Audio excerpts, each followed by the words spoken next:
Good morning, everyone. It is Friday, the 27th of June. We don't have any news today, except for PCE, but it's fairly irrelevant news. So it will barely affect us in the market today. So we are free to take positions. Yesterday, I stayed out.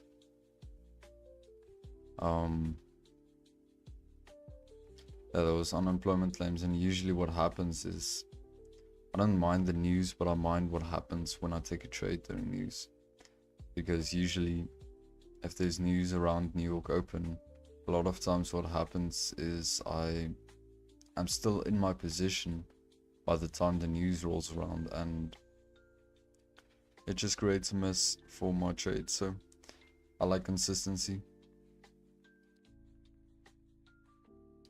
and I like having my trades run the way I want them to run, whether it's stop loss or take profit. It's just messy with the news. So today we are empty, and yeah, let's get to my analysis. Okay, so this will be the only news. We have nothing on GBP, I think. Yeah, so we have nothing on GBP. This is the only USD news that we have today. Okay, so on the 4 hour, we're still rallying, and yesterday I said it looked like we are topping out and we might begin a retracement phase, possibly down to this level. And it's still looking highly possible with the sort of like a consolidation range forming.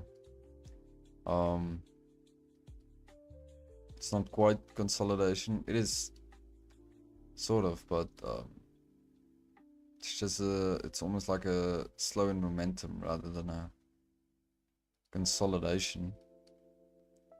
But I guess we'll see what happens. We will see this. It depends. Okay. So right now we are rallying on the 4 hour.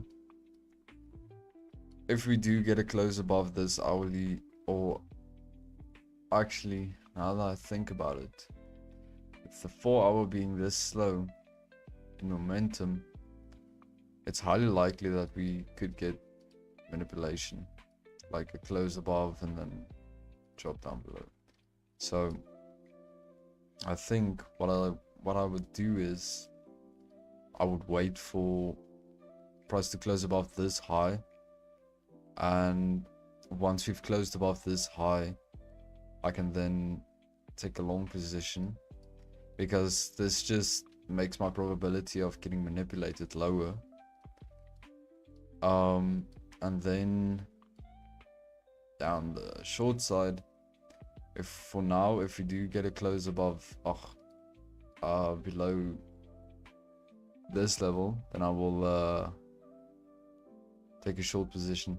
And if we do move away from this level, so if we like push up quite a bit and then come back down, then obviously this will become a recent low, this level. So then I will wait for price to break there instead of there. But for now, that is what I'm looking at on the 4-hour and the 1-hour.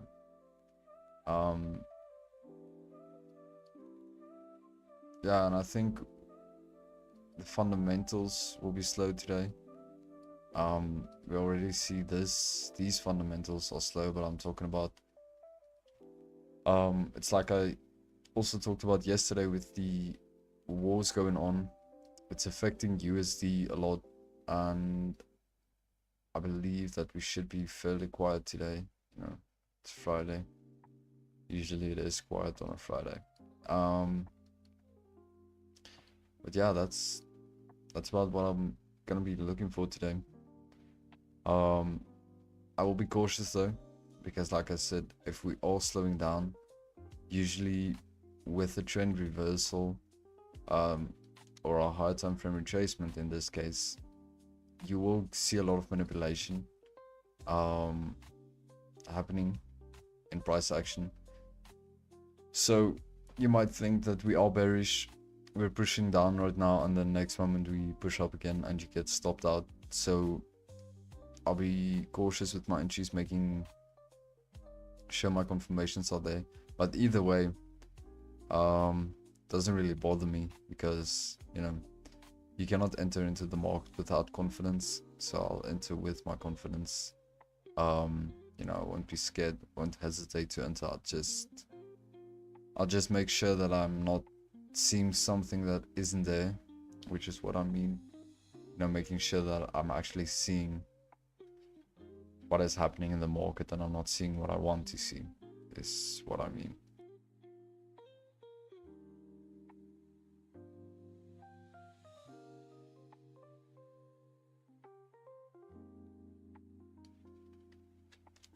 So I think that's about it. Yeah, I'll look for longs above this red line, and I'll look for shorts here. And possibly, if this hourly candle closes this strong, I'll just move my red line up to here. So if you then close below these lows, I'll take a short position, because these lows will become my recent lows then. And that's about, yeah, that's about all that I wanted to say. That's my analysis. I'll be observing the price action on the 15-minute. As soon as we get close to my entry, I will drop down to the 5-minute, take my entry, and once we're in the position, I will trail my stop and add positions using the 1-minute time frame. And yeah, I think I did go over this a few lives back. The reason I used the 1-minute for adding positions and not the 5-minute, well, using the 5-minute for my entries on my original entry makes me enter more accurately. Because let me show you an example. If I used the, let's say, the 1-minute for an entry, let's find a good example. Let's say I wanted to take a continuation trade. Right here. I wanted to take a continuation trade. I mean, price closed below these lows, and I could have taken a short here, and then the next moment reversed. Let's see what it looked like on the 5-minute. I mean, on the 5-minute, it was still, I mean, it was still there, but momentum was not nearly as strong as with the 1-minute. And what I've found with the 5-minute is that, especially because you're sitting and waiting for a setup for 2 hours, 3 hours, obviously sometimes less, but you see a lot of 1-minute candles, you see a lot of 5-minute candles, but you don't see nearly as much 5-minute candles as 1-minute candles. So what happens is, if you look at the 1-minute, you'll see a lot of moves that are non-existent. So you'll sometimes see a move, you know, you think price is going to push up or reverse, breakout, whatever it might be, but in reality nothing is really happening. It's just you've gotten blind almost, because you're seeing so many candles, and eventually you start to feel like every candle means something, but it doesn't. And with the 5-minute, it removes a lot of that clutter. So if you want to use the 1 minute for your original entries, then more than likely you shouldn't use a time frame higher than 15 minutes. It's just to avoid a lot of those confusing movements that might confuse you. But with the 5-minute, you know, you see 12 candles per 1 hour candle, so it's a lot simpler, and you can more accurately depict what is going on. And then the reason I use the 1 minute to add my positions and to trail my stop loss is because now I'll probably only look at the chart for like an hour, because my average holding time per trade is like an hour 15 minutes.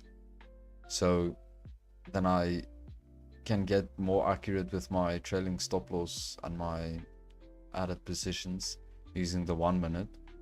Because within an hour I'll be way less likely, from what I've found with my data, it has shown me that I'll be way less likely to see false moves and things like that on the 1 minute. Just an hour in just 1 hour you'll be less likely to see false moves.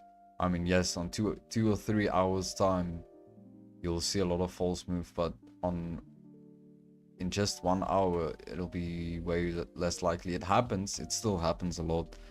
I do still see false moves and they cause me to get stopped out, but it's just way less likely.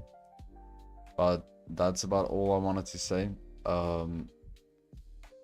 That's my entire analysis. I'll be taking a long position if we close above this level, and I'll be taking a short if we close below this level.